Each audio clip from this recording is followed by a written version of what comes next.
Hello students, कैसे हो आप लोग। तो आज हम लोग जनरल नॉलेज की टेक्स्ट बुक से पढ़ेंगे next chapter, fourth chapter language and literature, जिसमें फर्स्ट टॉपिक है स्माइली। अ हैप्पी और smiling face is called a smiley. Smileys are very popular nowadays. People use smiley in their text messages and emails. आजकल आप लोग phone use करते होगे या WhatsApp में देखते होगे तो वो जो येलो कलर का फेस बना रहता है उसे हम या तो स्माइली बोलते हैं या इमोजी बोलते हैं. तो आज हम स्माइलीज़ के बारे में जानेंगे कि वो एक्चुअली क्या होता है और किस स्माइली का क्या मीनिंग होता है.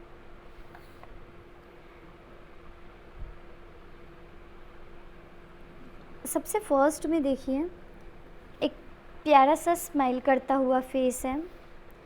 सेकंड में देखिए, वो मुंह लटका हुआ है, वो सैड है.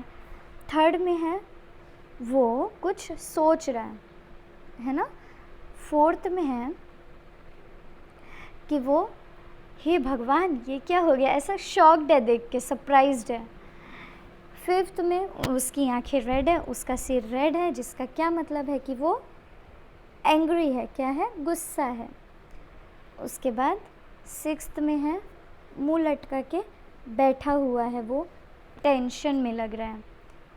फिर सेवेंथ में है वो नाराज़ जैसा लग रहा है, आंसू भी आ रहे हैं, तो इट मीन्स वो रो रहा है. एट्थ में है वो हंस रहा है. नाइन्थ में है वो सो रहा है, ऐसे ही सोते हैं ना. फिर टेंथ में है वो क्या है, बीमार है, उसने थर्मामीटर मुंह में लगा रखा है, आइस बैग रखा है, इट मीन्स वो बीमार है.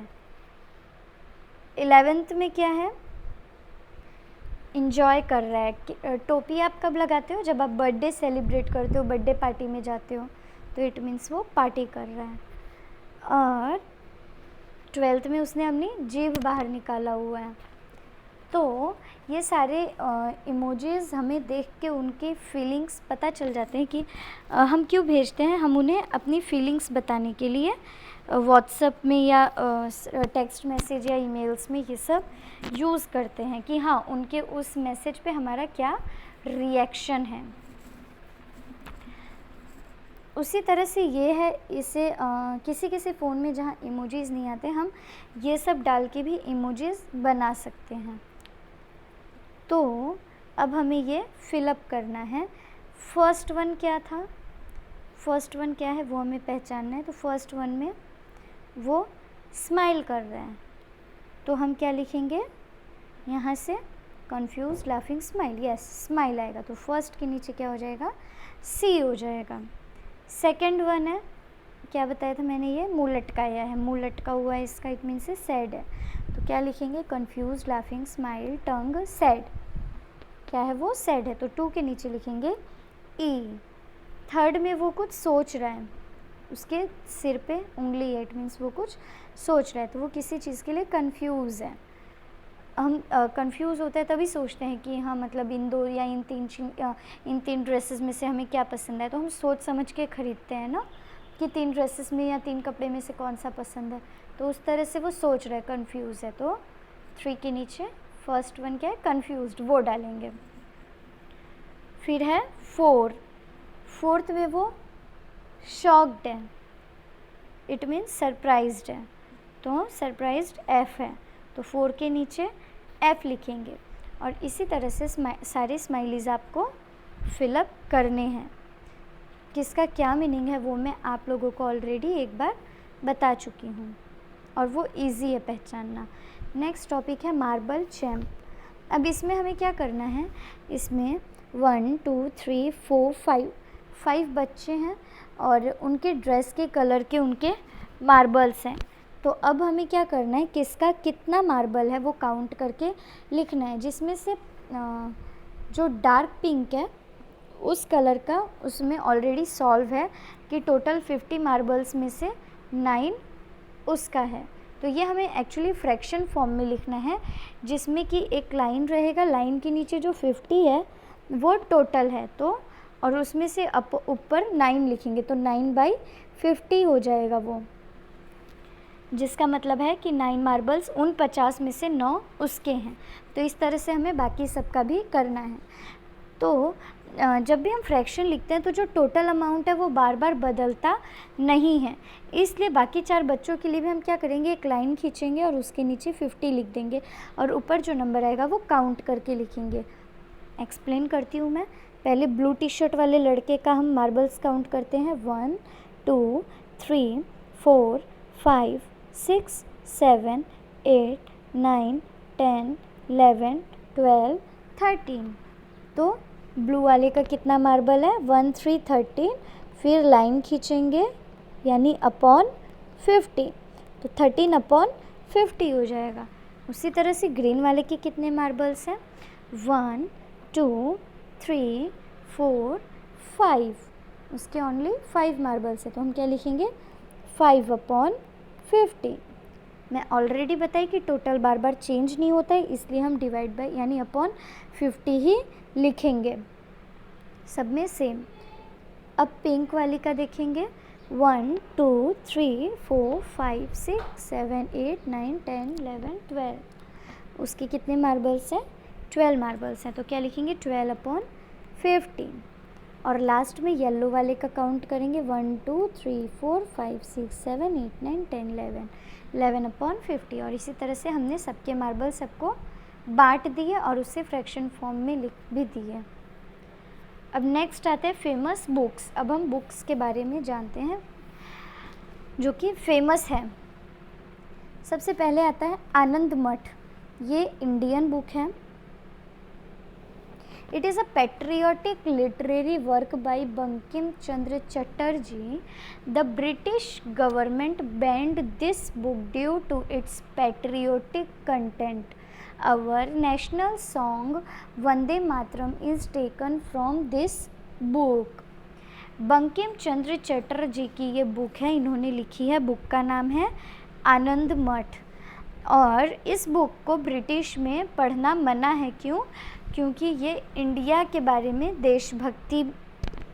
देशभक्ति से रिलेटेड बुक है, इसलिए। इसी बुक में जो हमारा नेशनल सॉन्ग है, राष्ट्रीय गीत वंदे मातरम, वो इसी बुक से लिया गया है। अब नेक्स्ट है this book is written by Rohinton Mistry की a fine balance. This book is written by a Rohinton Mistry. It is a story of 4 men who come together to form a bond. यानी ये 4 आदमियों की कहानी है कि वो एक साथ आए और एक साथ मिलके आगे का किस तरह से काम किए। उसके बाद है खुशवंत सिंह का train to Pakistan. This book was written by Khushwant Singh. ये बुक खुशवंत सिंह ने लिखा था। It provide a human dimension to the events of a partition of India. ये इनकी बुक ये स्टोरी हमें बताती है कि किस तरह से इंडिया जब डिवाइड हुआ था, इंडिया और पाकिस्तान 2 अलग अलग कंट्री बना था, तो क्या क्या हुआ था उस बारे में हमें ये बुक बताती है। नेक्स्ट है India wins freedom. It is an autobiography of Maulana Abul Kalam Azad. यानी ये एक बायोग्राफी है, यानी उनकी जीवनी है, उनके ऊपर ये बुक है। ये मौलाना अबुल कलाम आज़ाद के बारे में है, मतलब वो खुद अपने से लिखे थे और अपनी बायोग्राफी। और this book was translated into English. ये बुक को इंग्लिश में हुमायूं कबीर ने ट्रांसलेट किया था। मीन्स ये हिंदी में लिखे थे, लेकिन इसका जो इंग्लिश में बुक है वो हुमायूं कबीर ने लिखा है। It gives an account of India's freedom struggle and partition of the country. ये बुक हमें बताता है कि कितना स्ट्रगल हुआ था इंडिया को आज़ादी दिलाने के लिए और जो देश 2 भाग में डिवाइड हुआ था उसके लिए। नेक्स्ट बुक है the guide. This novel was written by R.K. Narayan. It is a combination of comedy and tragedy. A famous movie was also made on it. ये एक नॉवेल है, R.K. नारायण ने लिखा है। ये कॉमेडी भी और इसमें ट्रेजेडी भी है। इसी बुक में, इसी नॉवेल के ऊपर एक मूवी भी बनी है। बहुत पुरानी मूवी है ये एक्चुअली। मूवी का नाम भी सेम है, द गाइड।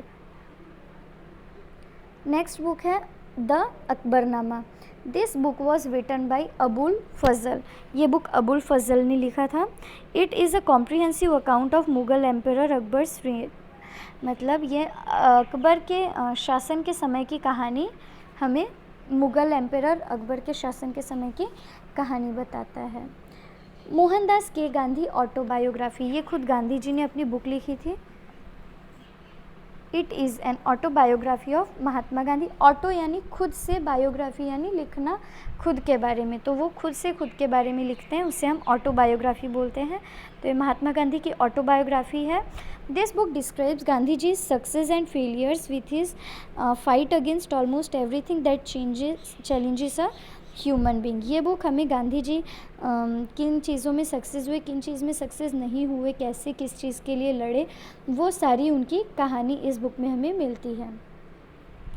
उसके बाद है गीतांजलि, रविंद्रनाथ टैगोर की। ये बहुत ही फेमस बुक है।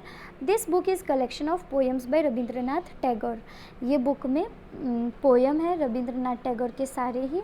This book won him Nobel prize for literature. इस बुक के लिए उनको नोबेल प्राइज़ भी मिला था 1930 में। He became the first Indian to win this award. ये पहले भारतीय थे जिनको नोबेल प्राइज़ मिला था, फर्स्ट इंडियन ये अवार्ड जीतने वाले। अब नेक्स्ट आते हैं my room largest. Plan our new home is shown below. यानी ये नया रूम है और ये कुछ इस तरह से बनने वाला है। तो ये नीचे क्वेश्चंस कुछ दिए गए हैं ऊपर के ड्राइंग से रिलेटेड।